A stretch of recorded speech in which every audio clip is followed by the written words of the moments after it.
السلام عليكم، يا هلا فيكم بفيديو جديد. فيديو اليوم حلا مربعات الكنافة. اشتركوا بالقناة، لايك وشير للفيديو ويلا نبدأ.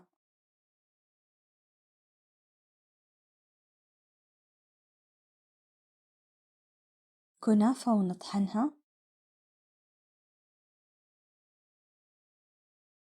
نحطها بطاوة على النار مع زبدة أو زيت. نحركها على النار لين يتغير لون الكنافة.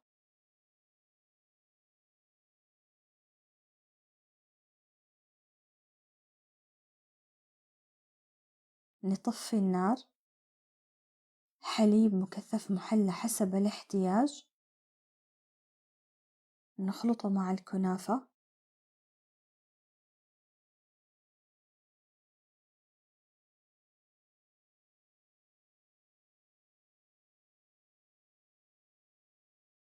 نحط الكنافة بصينية على ورق الخبز.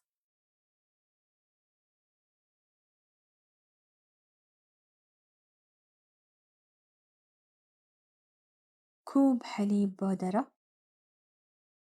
نحطه بطاوة على نار خفيفة ونحركه باستمرار لين يصير لونه ذهبي. بسكوت شاي وبسكوت جوزاء ونطحنهم. قشطة. ملعقتين حليب مكثف محلى. نخلطهم مع بعض.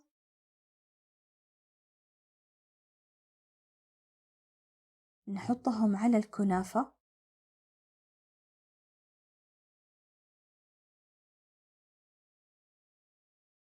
ونحط باقي الكنافة على البسكوت.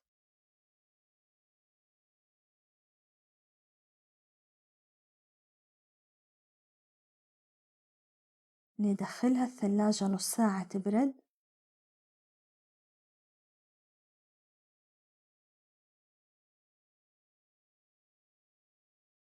وبس، هذا فيديو اليوم. اشتركوا بالقناة وفعلوا الجرس عشان يوصلكم كل جديد.